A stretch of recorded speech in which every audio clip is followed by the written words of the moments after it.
بسم الله الرحمن الرحيم والصلاة والسلام على خاتم الأنبياء والمرسلين سيدنا محمد وعلى آله وصحبه أجمعين. Excellence, Monsieur le Président de la République du Sénégal. Excellence, Monsieur le Vice-gouverneur de la Banque centrale des États de l'Afrique de l'Ouest. Excellence, Mesdames et Messieurs les ministres. Excellence, Mesdames et Messieurs les membres du corps diplomatique. Mesdames et Messieurs les représentants des familles religieuses. Je voudrais avant tout, Excellence, Monsieur le Président de la République, réitérer les sincères excuses de votre frère, Dr Bander Hajar, président du groupe de la Banque islamique de développement, qui n'a malheureusement pas pu effectuer le déplacement au Sénégal pour honorer cet important événement du fait de certains engagements antérieurs et qui coïncident avec la date d'aujourd'hui. Le président me charge donc de vous transmettre tous ses vœux de succès pour les présentes assises. Il m'a aussi chargé de vous exprimer, au nom du groupe de la BID, sa profonde gratitude pour l'aimable invitation à cette importante rencontre à laquelle le groupe de la BID est fier d'être associé, comme ce fut le cas lors de toutes les précédentes éditions. Excellence, Monsieur le Président, Mesdames et Messieurs, cette 5e édition du Forum international de la finance islamique se tient dans un contexte où le plan Sénégal émergent a atteint sa vitesse de croisière et où les nations ont décidé d'un plan ambitieux pour le développement mondial à travers l'atteinte des objectifs de développement durable. Ces plans, le PSE et les ODD, ont des besoins considérables en termes de financement à long terme. En effet, selon les estimations des Nations Unies, les besoins d'investissement nécessaires à la réalisation des ODD enregistre un déficit annuel de 2500 milliards de dollars américains.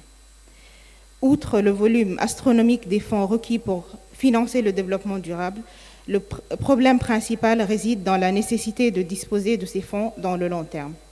Or, il est intéressant de noter que selon les estimations de la Banque mondiale, il n'y a pas de pénurie de fonds en réalité.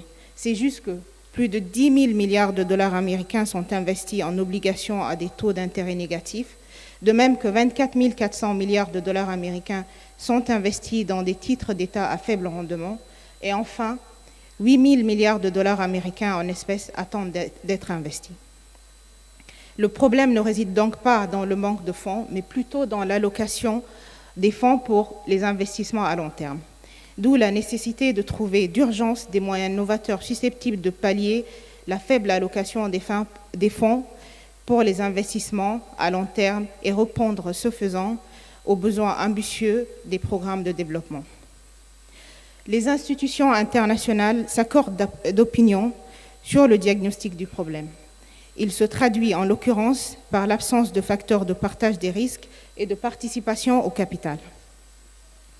La finance islamique propose bien précisément une solution à ce problème, car elle se base sur le principe du partage des risques et le principe du financement adossé à des actifs tangibles, comme cela est exercé par les institutions financières islamiques depuis des siècles. Ces principes favorisent l'harmonisation des intérêts de toutes les parties et la répartition équitable des revenus entre elles, tout en encourageant les investissements sur de longues périodes. Mais en dépit de cette vision idéaliste de l'industrie des services financiers islamiques, elle n'en demeure pas encore à son état embryonnaire, bien qu'elle ait enregistré une croissance soutenue au cours des 2 dernières décennies, avec des actifs totaux dépassant les 2 000 milliards de dollars américains. Elle a également évolué en termes de capacité avec davantage d'entreprises et de produits innovants et une couverture géographique plus étendue. Cependant, pour que la finance islamique réponde efficacement au déficit de financement à long terme, il est impératif de renforcer le système financier par la mise en place de cadres juridiques, administratifs et réglementaires qui appuient le principe de partage des risques. C'est ce qu'affirme à juste titre et avec vigueur le rapport mondial sur la finance islamique lancé par le groupe de la BID lors de ses récentes assemblées annuelles tenues à Tunis il y a tout juste un mois. Excellence, Monsieur le Président, Mesdames et Messieurs, la présente édition du Forum international de la finance islamique porte sur 3 thèmes, à savoir la mobilisation du secteur privé pour le financement des infrastructures, le financement islamique social,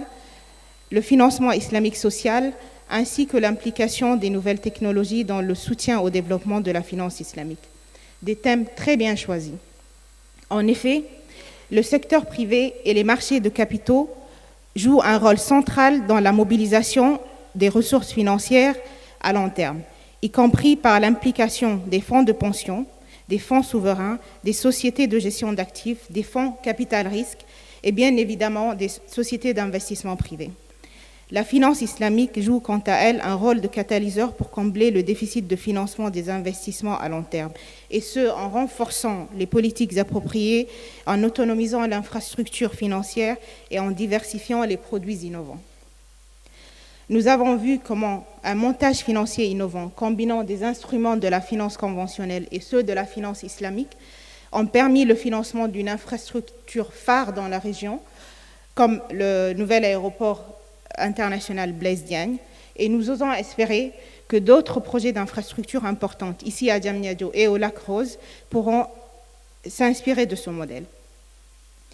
Excellences, Monsieur le Président, Mesdames et Messieurs, bien qu'elle pratique la finance islamique depuis 44 ans, la Banque islamique de développement s'applique à promouvoir le développement social et économique à travers ses opérations.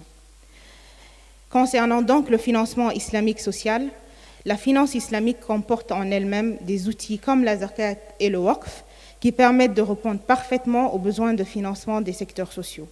Et à ce propos, permettez-moi de louer encore une fois la qualité de la coopération entre le groupe de la Banque islamique de développement et le Sénégal cette coopération a permis d'accomplir beaucoup de réalisations ces dernières années et plus particulièrement dans le domaine du développement des awqaf.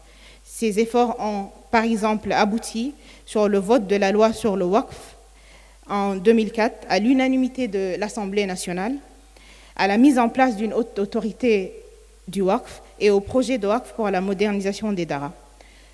C'est un modèle de coopération que nous souhaitons multiplier dans la sous-région en nous inspirant du chemin parcouru avec le Sénégal, mais également de nos expériences dans les pays membres où ces outils sont beaucoup plus développés. Le défi majeur au développement de ces outils consiste à l'absence bien souvent remarquée d'un environnement réglementaire peu favorable à leur existence, ainsi qu'à la lenteur